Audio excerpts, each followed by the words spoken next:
Hello বন্ধুরা, আশা করি তোমরা সবাই ভালো আছো এবং সুস্থ আছো। আজকে তোমাদের কাছে অ্যানিমেটেড সিরিজে আরেকটা মজাদার টপিক নিয়ে এসেছি। আজকে যেটা দেখাচ্ছি সেটা হচ্ছে, যেটা বলতে চলেছি সেটা হচ্ছে অ্যাক্টিং ফর অ্যানিমেটার্স। মানে অ্যাক্টিং অ্যানিমেটারদের জন্য কতটা গুরুত্বপূর্ণ সেটা আজকে বোঝাতে চলেছি। তো দেরি না করে শুরু করা যাক আজকের ভিডিও। তো সবার প্রথম তোমাকে জানতে হবে, ঠিক আছে, যে অ্যাক্টিং কি। ঠিক আছে, মানে অ্যাক্টিং যদি আমি বলি, অ্যাক্টিং শুধু ড্রয়িং না, সবসময় মাথায় রাখবে। হ্যাঁ, ক্যারেক্টারকে জীবন্ত মনে করানো সবচেয়ে বড় জিনিস হলো অ্যাক্টিং। যে কোনো ক্যারেক্টারকে জীবন্ত করে মনে করানো, মানে আমাদের স্ক্রিনে জীবন্ত ক্যারেক্টারটাকে দেখে মনে হবে সে লাইভ জ্যান্ত। সেটাই হচ্ছে অ্যাক্টিংয়ের মেন মূল ভাব। ঠিক আছে, ভালো অ্যাক্টিং করলে ক্যারেক্টার এবং ইমোশন, চিন্তা, ভয়, আনন্দ, ঠিক আছে, সবই মানে রিয়েল লাগে। এটা সবসময় মাথায় রাখবে। তো এবার হচ্ছে সেটা হচ্ছে অ্যাক্টিং মানে কি। ঠিক আছে, অ্যাক্টিং হলো ক্যারেক্টারকে অনুভব করছে, মানে body movement, face expression, timing and pose দিয়ে দেখানো। ঠিক আছে, যদি এক্সাম্পল বলি না, তাহলে সবসময় মাথায় রাখবে, যদি এক্সাম্পল যদি হয়ে থাকে সেটা হচ্ছে নাম্বার ওয়ান এক্সাম্পল। এক্সাম্পল, ঠিক আছে, বেসিক কিছু এক্সাম্পল বলছি, যেমন হচ্ছে বডি সুইং, ভয় পেলে বডি সুইং করবে। ঠিক আছে, ভয় মানে ফিয়ার, ফিয়ার বডি সুইং। ঠিক আছে, B O D Y string, SHRINK, body string করবে, বুঝতে পেরেছো? আবার 2 নম্বর যদি তোমাকে বলি, সেটা হচ্ছে কনফিডেন্ট হলে চেস্ট আপ হবে। ঠিক আছে, যদি কনফিডেন্ট হয়, CONFIDENT, কনফিডেন্ট হলে চেস্ট আপ, মানে বডি, মানে কনফিডেন্ট মানে বুক ফুলিয়ে কথা বলা, যেটাকে আমরা বলে থাকি সেটা। 3 নম্বর যদি বলো, দুঃখ পেলে, স্যাড হলে মুভমেন্ট স্লো হবে, VMENT, মুভমেন্ট স্লো হবে, SLOW, স্লো। আমরা যদি 4 নম্বর তোমাকে বলি, সেটা হচ্ছে যে এক্সাইটেড হলে দ্রুত মুভ করবে। যদি এক্সাইটেড হয়, EXCITED, speed, SPEED, speed, move. ঠিক আছে, তো রিয়েল লাইফে হিউম্যান বিহেভিয়ারের অবজার্ভ করাটাই হচ্ছে অ্যাক্টিংয়ের মূল। মানে রিয়েল, যখন আমরা নর্মাল জগতে থাকি না, রিয়েল মানুষরা কিন্তু এইভাবেই এই এক্সপ্রেশনসগুলোকে ফলো করে। আমি তোমাদেরকে এবার পাঁচটা পাঁচটা গুরুত্বপূর্ণ অংশ বলছি, যেগুলো তোমাদের খুব কাজে লাগবে। সেটা হচ্ছে নাম্বার ওয়ান হচ্ছে ফেসিয়াল এক্সপ্রেশন। ঠিক আছে, ফেসিয়াল এক্সপ্রেশন, EXPRESSION, এক্সপ্রেশন।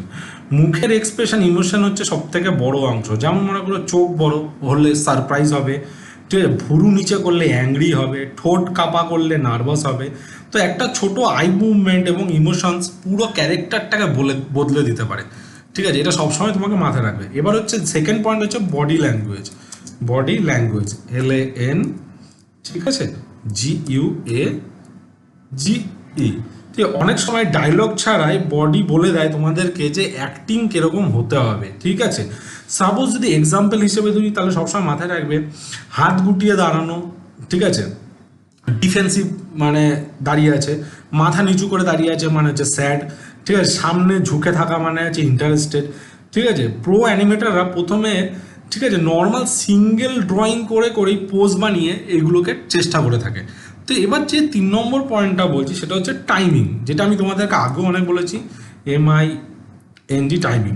ঠিক আছে, ইমোশন অনুযায়ী টাইমিং বদলায়, সবসময় মাথায় রাখবে। যেমন করো স্যাড মুভমেন্ট, মনে করো দুঃখ পেয়েছে, তাহলে মাথা একটু হালকা করে স্লো করে ঘুরবে। ঠিক, অ্যাংরি অ্যাকশন, মনে করে অ্যাংরি রয়েছে, তাহলে ফাস্ট অ্যান্ড শার্প তাকাবে, খাট করে মাথাটা একটু ঘুরিয়ে দেবে। ঠিক আছে, লেজি ক্যারেক্টার মানে একটু অলস ক্যারেক্টার, তাহলে হচ্ছে হালকা করে ডিলে মুভমেন্ট করে চোখগুলো একটু হালকা ঝিমোবে। তো এরকম ধরনের টাইমিং ভুল হলে কিন্তু অ্যাক্টিংও কিন্তু ফেক লাগবে, এটা সবসময় মাথায় রাখবে। ঠিক আছে, ফোর্থ নম্বর যে পয়েন্টটা আমি তোমাকে বলছি, তো হচ্ছে আই, চোখের ডাইরেকশন, DIRECTION, ডাইরেকশন। ক্যারেক্টার কোথায় তাকাচ্ছে সেটা খুব একটা ইম্পর্টেন্ট জিনিস, সবসময় মাথায় রাখবে। কারণ মানুষ ন্যাচারালি চোখকে ফলো করে। এক্সাম্পল, কেউ মিথ্যা কথা বলে অনেক সময় আই কন্ট্যাক্ট অ্যাভয়েড করে। ঠিক আছে, মনে করো কেউ মিথ্যা কথা বলছে, গল্পটার মধ্যে তুমি দেখাচ্ছ, কিন্তু তাকিয়ে রয়েছে অন্যদিকে, তাকিয়ে দেখেও মিথ্যা কথা বলছে গল্পটাতে। ঠিক আছে, এটা সবসময় মাথায় রাখবে। 5 নম্বর যেই পয়েন্টটা, যেটা সব থেকে আমার মনে হয় ইম্পর্টেন্ট, সেটা হচ্ছে posing. SING, posing. Strong pose, strong acting pose এমন হতে হবে যাতে পজ করলো, মানে কোনো ক্যারেক্টারকে যদি পজ করে দাঁড় করিয়ে দিই তাহলেও তার ইমোশন মানে এক্সপ্রেশন বোঝা যাবে। যেমন এক্সাম্পল হচ্ছে hero pose, fear pose, thinking pose. এই পোজগুলোকে তোমরা যদি স্টাডি করো তাহলে তোমাদের এই অ্যাক্টিং ফর অ্যানিমেটার্স এই জিনিসটা তোমাদের কনসেপ্টটা ক্লিয়ার হবে। যদি তোমরা পোজ না পেয়ে থাকো তাহলে তোমরা গুগলে গিয়ে সার্চ করবে যে sad expression, sad movement body pose, angry body pose.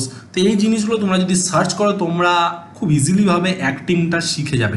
আমি তোমাদেরকে আগের ভিডিওতে একটা বডি মুভমেন্টের অ্যাক্টিং দেখিয়েছি, সেটাকে তুমি যদি ভালোভাবে খেয়াল করো না বন্ধুরা, তোমরা দেখবে তোমাদের লিপসিঙ্কের সাথে সাথে ও কিন্তু আইবলও চেঞ্জ করছে, এক্সপ্রেশন চেঞ্জ করছে এবং হাত চেঞ্জ করছে এবং বডিতে হালকা একটু মুভমেন্ট দিচ্ছে। এই জিনিসটা আমি তোমাদেরকে আগের ভিডিওতে করে দেখিয়েছি।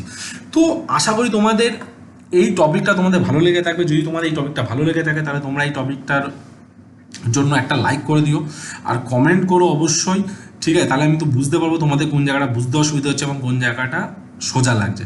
তো এর পরবর্তীকালে আরেকটা টপিক নিয়ে আসতে চলেছি, তো সঙ্গে থাকো, সাথে থাকো, বাই।